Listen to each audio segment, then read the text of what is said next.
బాగీకి, రాథోడ్‌కి revolver గురిపెట్టి హాల్లోకి తీసుకొని వచ్చి మర్యాదగా ఆ సూట్ కేస్ ఇచ్చేసేయి అని అడుగుతూ ఉంటారు. అప్పుడే మిగతా మిలిటెంట్లు కూడా అక్కడికొస్తారు. నేను ఇవ్వను అని బాగీ అంటూ ఉంటుంది. ఇవ్వకపోతే షూట్ చేసేస్తాను అని తీవ్రవాది అంటూ ఉంటే, ఇది నీ చేతుల్లోకి వస్తే మా ఆయన దేశద్రోహి అవుతారు. నేను అలా కానివ్వను. నేను ఇవ్వనే ఇవ్వను అని బాగీ అంటూ ఉంటుంది. రేయ్ లాక్కొనిరా అని తీవ్రవాదులు చెప్తాడు. ఏయ్! ఇవ్వవే అని మిగతా వాళ్ళంతా బాగీ చేతిలో ఉన్న సూట్‌కేస్‌ని లాక్కోబోతూ ఉంటే, రాథోడ్ ఇదిగో తీసుకో పారిపో ఇక్కడి నుంచి అని బాగీ గట్టిగా సూట్‌కేస్‌ని విసిరేస్తుంది. అలా రాథోడ్ ఆ సూట్‌కేస్ క్యాచ్ పట్టుకొని వెళ్ళిపోతూ ఉంటే మిలిటెంట్లు అడ్డుపడుతూ ఉంటారు. ఈ లోపల బాగీని కూడా అడ్డుకుంటూ ఉంటారు. అయితే రాథోడ్ వాళ్ళందరినీ తన్ని బయటికి పరుగులు పెడుతూ వస్తాడు. సోల్జర్స్, సోల్జర్స్ అని పిలుస్తూ ఉంటాడు. అయ్యో! వీళ్ళకి కూడా మత్తుమందు పెట్టినట్లు ఉన్నారే అని రాథోడ్ టెన్షన్ పడుతూ వెంటనే మేజర్ ఆఫీసర్‌కి ఫోన్ చేస్తారు. సార్ తీవ్రవాదులు లోపలికి వచ్చేసారు సార్ అని చెప్పడంతో, అవునా నేనిప్పుడే బయలుదేరి వస్తున్నా అని మేజర్ ఆఫీసర్ కార్‌లో బయలుదేరి వస్తూ ఉంటాడు. తీవ్రవాదికి కోపం వచ్చేసి వెంటనే రివాల్వర్‌ని బాగీకి గురిపెట్టేస్తాడు. ఏయ్! నిన్ను చంపేస్తా, నీ ప్రాణాలు పోతాయి అని బెదిరిస్తూ ఉంటే, నా ప్రాణాలు పోయినా పర్వాలేదు. నేనైతే వాటిని ఇవ్వను అని బాగీ చెప్తూ ఉంటుంది. అయితే చావు భయం ఎలా ఉంటుందో చూపిస్తా అంటూ బాగీకి గన్ గురిపెట్టి షూట్ చేస్తూ ఉంటాడు. ఆ రివాల్వర్ సౌండ్‌కి నిద్రపోతున్న పిల్లలు అమ్మా! మిస్సమ్మ అంటూ పరుగులు పెడుతూ కిందికి వస్తారు. ఏంటే నేను షూట్ చేశాను. తల పక్క నుండి బుల్లెట్ వెళ్తున్నా కూడా నీకు భయం వేయడం లేదా? అని మిలిటెంట్ అడుగుతూ ఉంటే, లేదు అని బాగీ చెప్తుంది. అయితే ఇప్పుడు నీకు భయమేంటో పరిచయం చేస్తా అని పిల్లలకి రివాల్వర్‌ని గురిపెడితే, ఏయ్! పిల్లల జోలికి వెళ్ళొద్దు. పిల్లలు లోపలికి వెళ్ళండి. వెళ్ళిపోండి అని బాగీ కేకలు పెడుతూ ఉంటుంది. ఈ లోపలే ఆ మిలిటెంట్ షూట్ చేసేస్తాడు. అయితే ఆ బుల్లెట్ మిస్‌ఫైర్ అవుతుంది.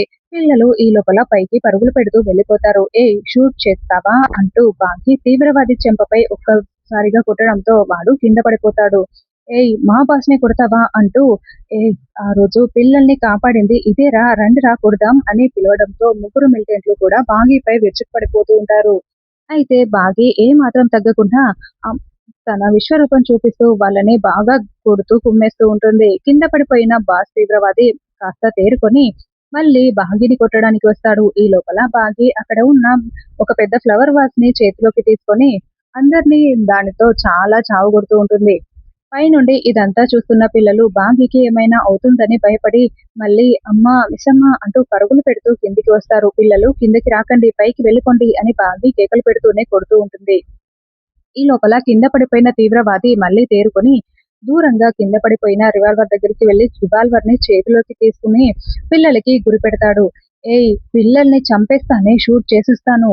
నువ్వు ఆర్మీ వాడి వైఫ్‌గా బాగానే ఫైట్ చేస్తున్నావు కానీ ఇప్పుడు నేను పిల్లల ప్రాణాలు తీసైనా, షూట్ చేసైనా నువ్వు ఫైల్స్ కాదు కదా! నీ పిల్లల ప్రాణాలు కూడా కాపాడుకోలేవు. ఆ రోజు బాంబు పెడితే పిల్లల్ని కాపాడుకున్నావు. ఈరోజు ఎలా కాపాడుకుంటావో నేను చూస్తాను. షూట్ చేసేస్తున్నా. ముందు ఎవరిని షూట్ చేయాలి? నిన్నా? నిన్నా? అంటూ ఆ! నిన్ను షూట్ చేస్తాను అని బుజ్జమ్మకి రివాల్వర్‌ని గురిపెడతాడు. పిల్లలందరూ భయపడుతూ ఉంటారు. వద్దు పిల్లల్ని ఏమి చేయకు అని బాగీ దగ్గరికొచ్చి వేడుకుంటూ ఉంటే, ఏంటే నువ్వు నన్ను బ్రతిమాలాడేది ఈరోజు షూట్ చేసే తీరుతాను అంటూ రివాల్వర్‌తో షూట్ చేయబోతూ ఉంటే బాగీ రివాల్వర్ అడ్డుపట్టుకొని పెనుగులాడుతూ ఉంటుంది. వద్దు షూట్ చేయొద్దు కావాలంటే నన్ను చంపు అని అంటూ మాట వినకపోయేసరికి ఆ రివాల్వర్‌ని లాక్కుంటుంది. ఈ లోపల మేజర్ ఆఫీసర్ రావడంతో సార్ మిలిటెంట్లు లోపలే ఉన్నారు సార్ రండి సార్ అని మత్తుతో పడి ఉన్న మిగతా సోల్జర్స్‌ని కూడా రాథోడ్ లేపుతూ ఉంటాడు. దాంతో అందరూ లోపలికి వచ్చి హ్యాండ్స్ అప్ అనగానే మిలిటెంట్లందరూ కూడా చేతులు పైకెత్తి నిలబడతారు. సార్ వీళ్ళని అరెస్ట్ చేయండి అని రాథోడ్ అంటాడు. ఏయ్! ఆ రోజు అమరేంద్ర, ఈ రోజు నువ్వు నన్ను జైలుకి పంపిస్తున్నారు కదా! మీ సంగతి ఇలా కాదే నేను తేలుస్తాను, నేను తేలుస్తాను అని తీవ్రవాది చెప్తూ ఉంటే, రేయ్! మూసుకొని పోరా! మా మిస్సమ్మ, మా అమర్ సార్ లాంటి వాళ్ళు ఉన్నంత వరకు నువ్వు మా దేశాన్ని ఏమి చేయలేవురా! వెళ్ళరా! అని రాథోడ్ అంటాడు.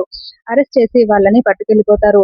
వెంటనే మేజర్ ఆఫీసర్ వెళ్ళనమ్మా ఆడపిల్లవై ఉండి నువ్వు మిలిటెంట్లపై బాగా విరుచుకుపడిపోయావు. వాళ్ళని మాకు అప్పచెప్పావు. నీకు సెల్యూట్ కొట్టాలి. నీలాంటి వాళ్ళు ఉన్నంత కాలం మన దేశం ఏమీ కాదు అని సెల్యూట్ కొడతాడు. అమరేంద్రకి స్లీపింగ్ టాబ్లెట్స్ ఇస్తున్నారంట కదా! నేను రేపు ఉదయం వచ్చి మాట్లాడతాను అని సెల్యూట్ కొట్టి వెళ్ళిపోతాడు. నువ్వు చాలా గ్రేట్ మిస్సమ్మ.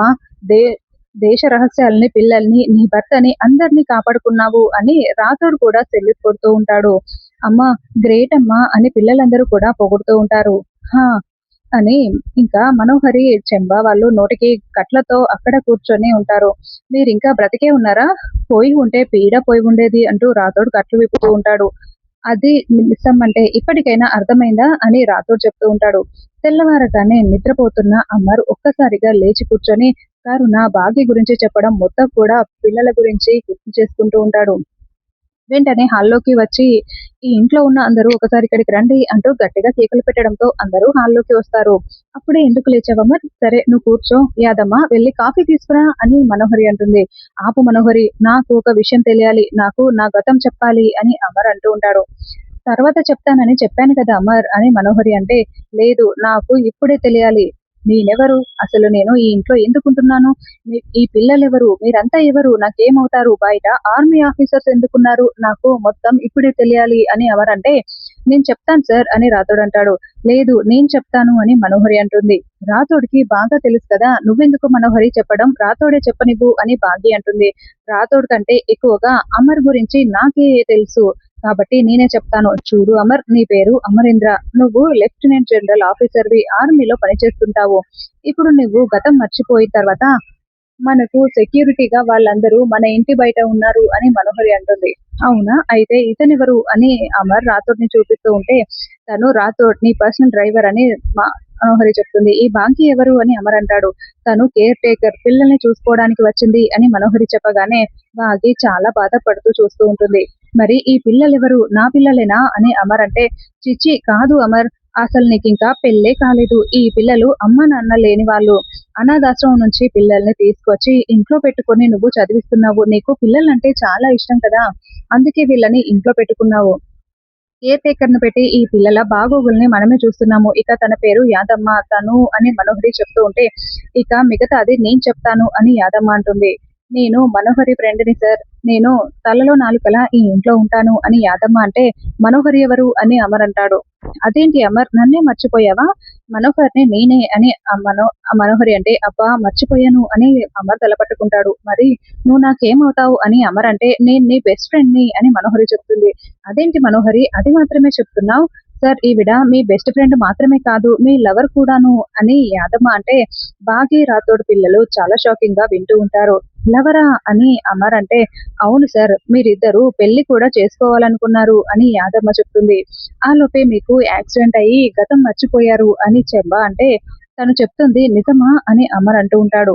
అవును అమర్, మనం చాలా బాగా ప్రేమించుకున్నాం. పెళ్లి కూడా చేసుకోవాలనుకున్నాం అని మనోహరి సిగ్గుపడుతూ చెప్తూ ఉంటే, సార్ అది అని రాథోడ్ చెప్పబోతూ ఉంటే, ఆగు రాథోడ్ అని బాగి అడ్డుకుంటూ ఉంటుంది. మన ప్రేమ గొప్పది కాబట్టే నువ్వు నాకు ప్రాణాలతో దక్కావు అని మనోహరి అంటే, అవును సార్, మిమ్మల్ని కాపాడుకోవడం కోసం మనోహరి తన ప్రాణాలనైనా ఇస్తుంది. అంతేకాదు నిన్న రాత్రి కొంతమంది టెర్రరిస్టులు ఇంట్లోకి చొరబడి ఫైల్స్ కొట్టేసి తీసుకువెళ్లాలనుకున్నారు. మనోహరి వాళ్ళతో వీరోచితంగా పోరాడి మిమ్మల్ని కాపాడుకొని ఆ ఫైల్స్ ని కూడా కాపాడింది అని చెంబ చెప్తుంది. థ్యాంక్ యూ మనోహరి అని అమర్ అంటే, నేను నీలో సగం అమర్, నేను ఏమైనా చేస్తాను నీకోసం అని మనోహరి అంటుంది. మనోహరి లాంటి అమ్మాయి మీకు దొరకడం, మీరు చేసుకున్న